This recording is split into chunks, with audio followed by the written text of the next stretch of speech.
Hi everyone, it's Phil here. I'm doing the Anna Wilson Children's Home video. It will be a video 11 now. Now this is getting justice, this is sharing the truth, this is finding the truth, and this is basically trying to get closure and also trying to get reunited with the kids who lived at the Anna Wilson Home. Now it's been 2.5-3 months now since the last video.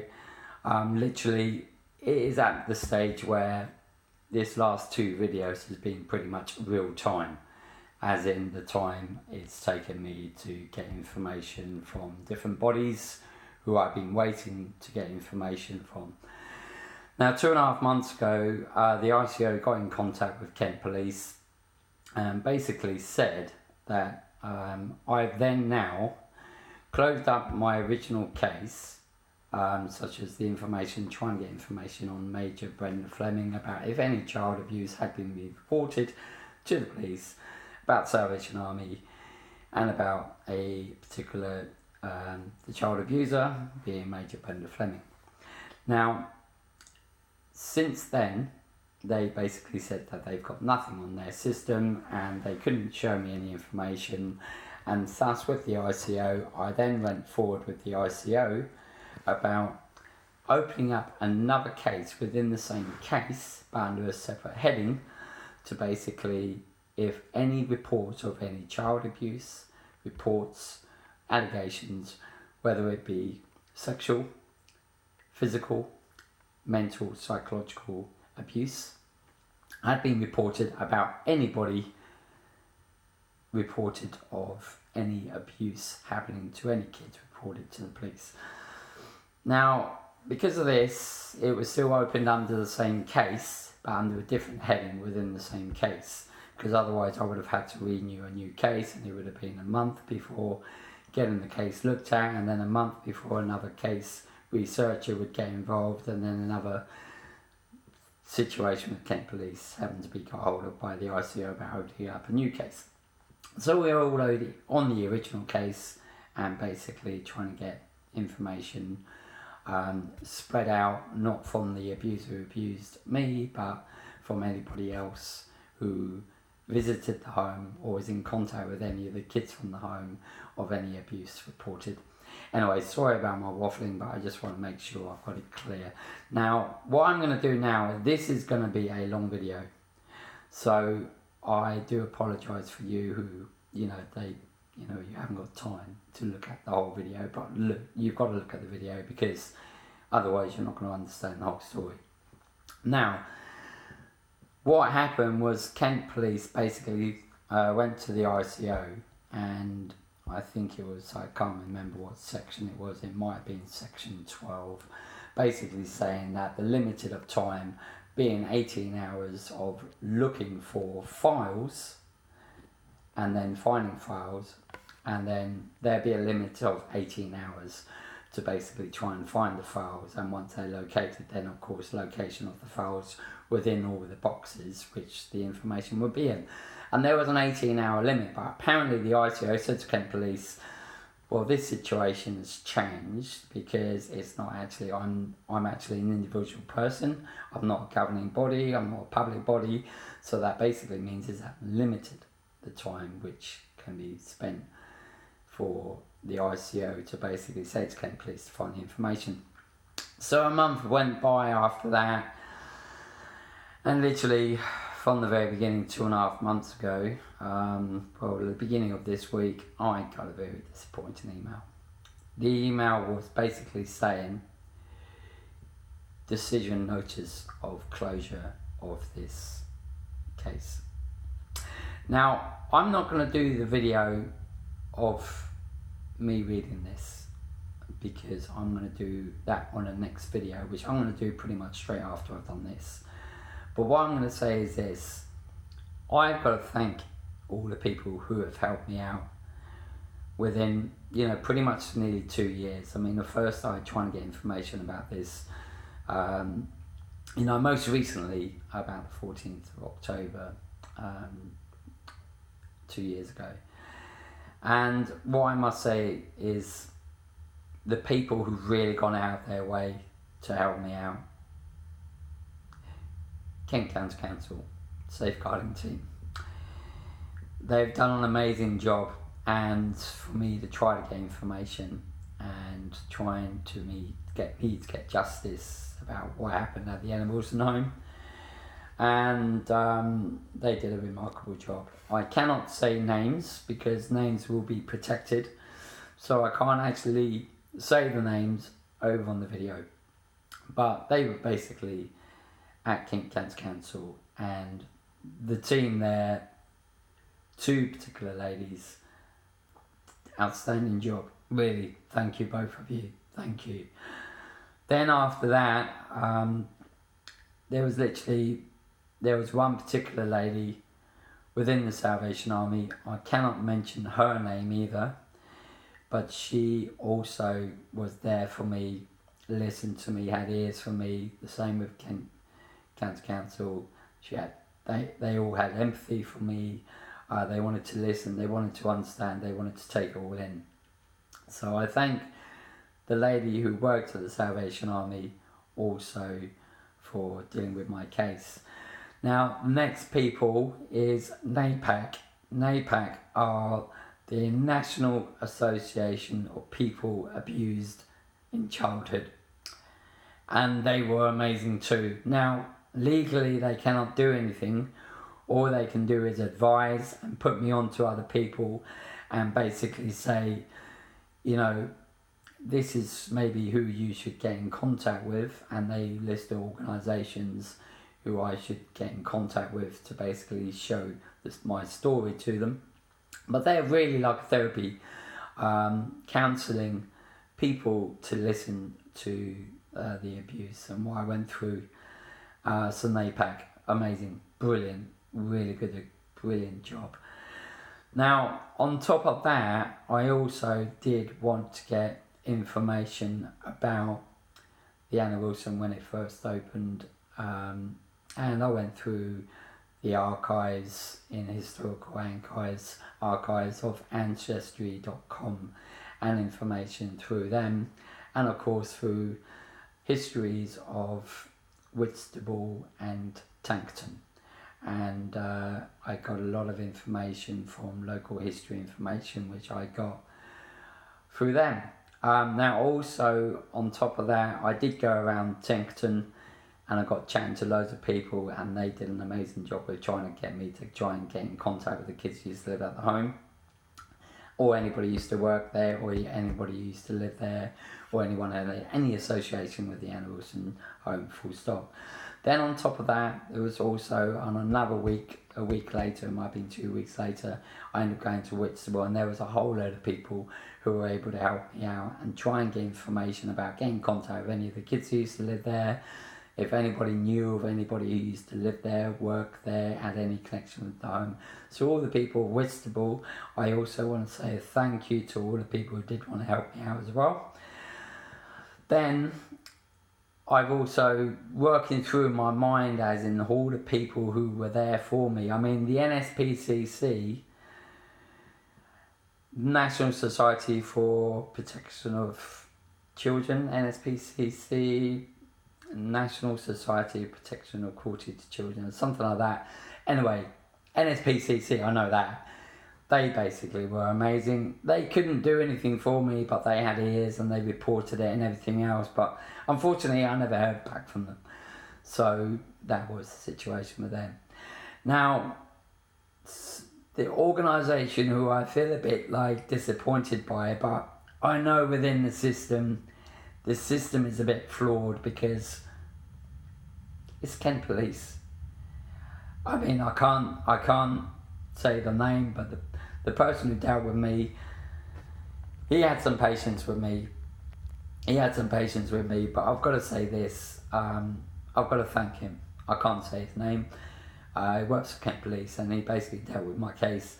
And I think at the end of the day, what it really comes down to is there's a system called Athena, which the information is stored on. And it was stored on another system before Athena. And basically this information is stored on, information being given and reported and catalogued with Kent Police.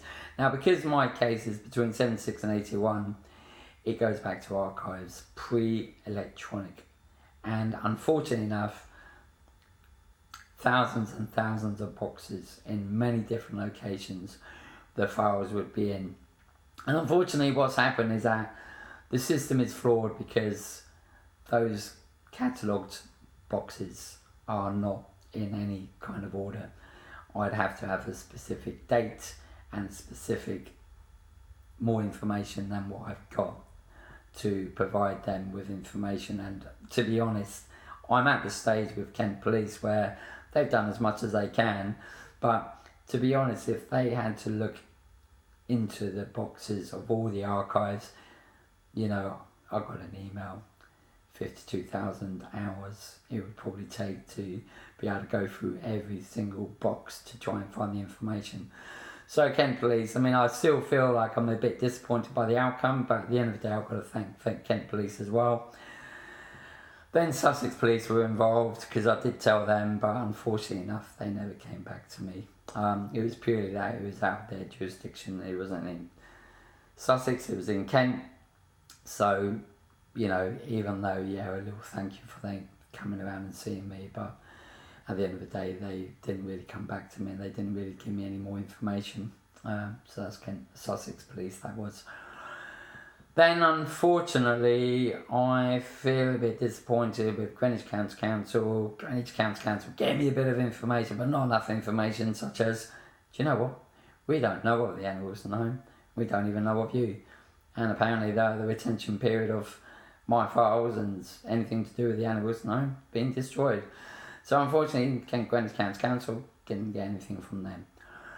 Then I've got to say, I'm really hoping I don't miss anybody out on this video, but I think earlier on, Surrey Police, many years ago, I did contact them, but they never got in contact with me about this, but that was like 25 years ago plus, you know. Then I also was in contact with Metropolitan Police, there again 20 to 30 years ago. There again a long time ago, but I called them, I told them the whole situation, but they never got back to me. But I think with the situation with Surrey Police and Metropolitan Police is basically, it wasn't in their jurisdiction, it wasn't in their county of policing, but basically they should have really directed me to go to Kent Police, but they never did. So I felt a bit like let down at the time. I mean, the person who answered the phone at the Metropolitan Police, damn good job. But unfortunately enough, they didn't guide me in any direction at all, and it's the same with Surrey Police. You know, the person who listened to me, yeah, had ears for me at the time, but there again didn't guide me that I should go to like Kent Police, because it was not in their jurisdiction. So they failed me there, because they never got in contact with me again.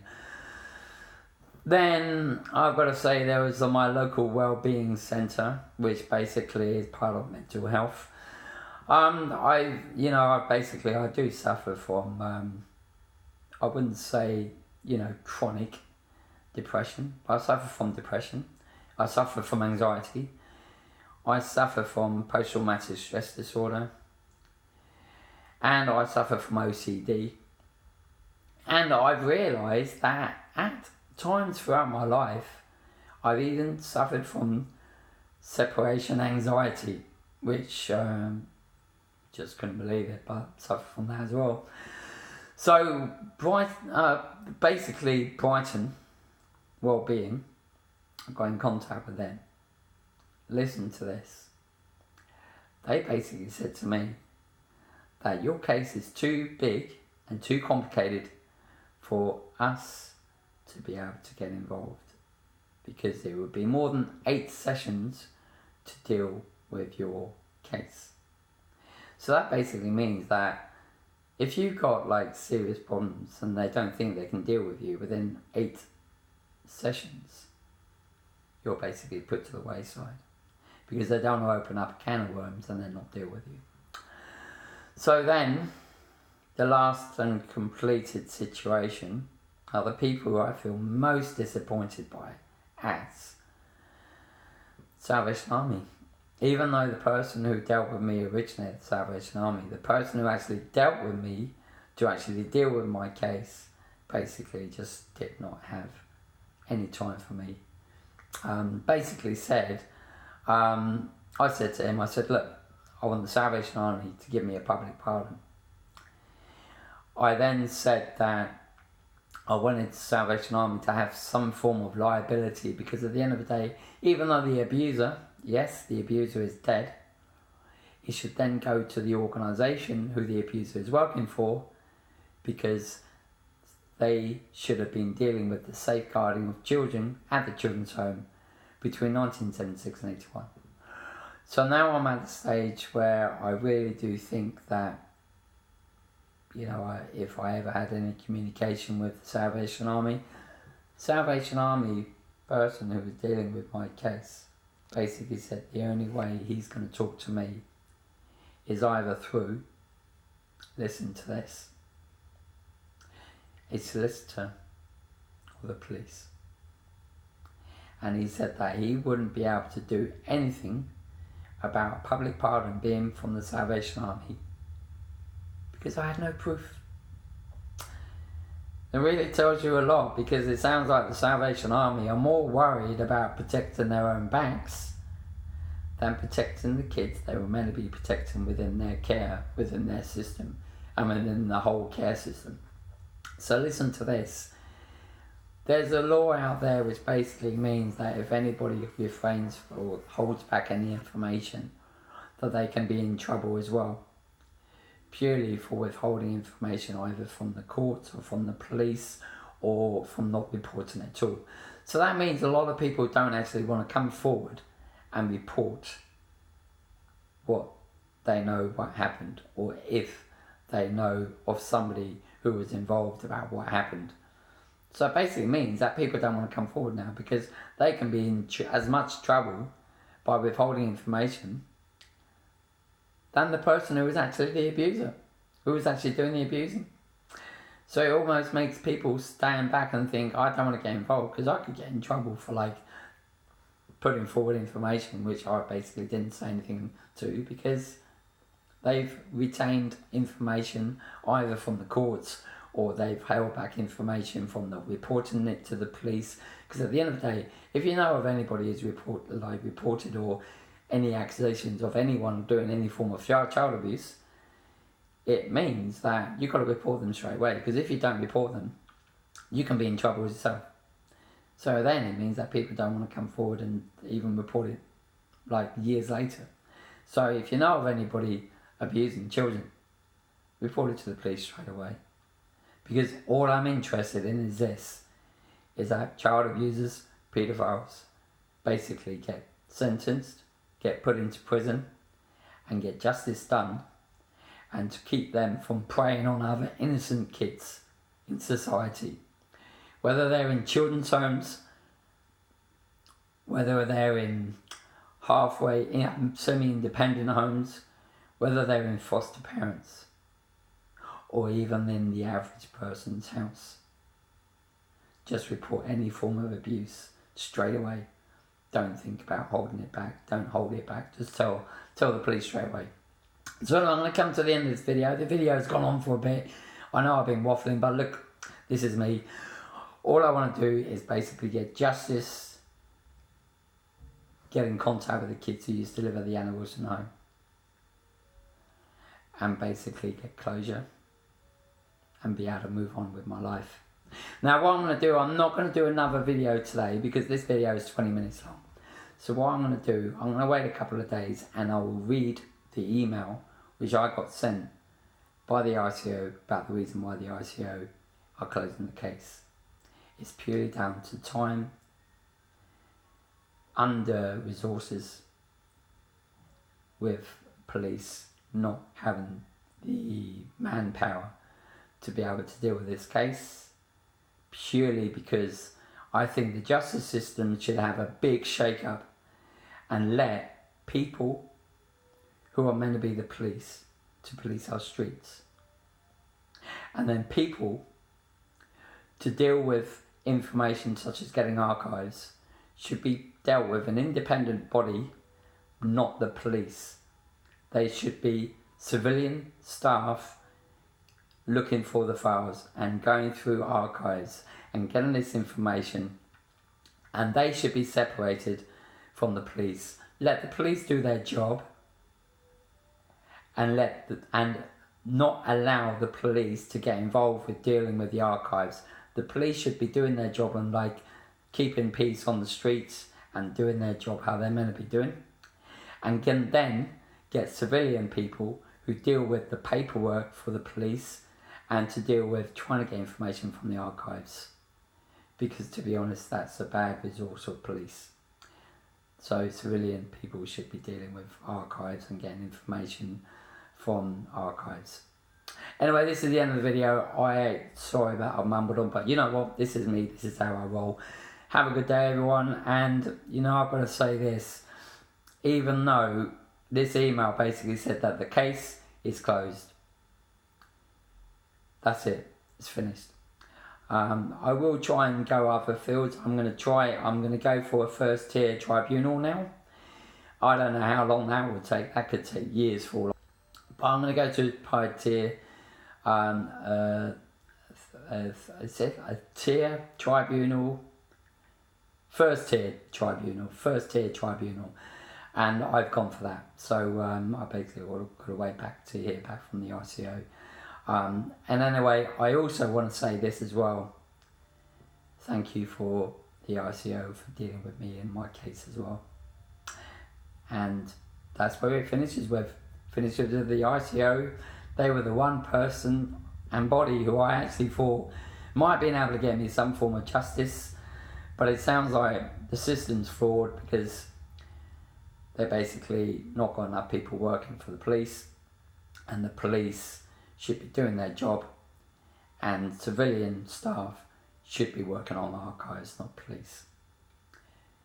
I hope this gets through to Boris in one way or another, because the police should be doing their job, not stuck behind some damn desk.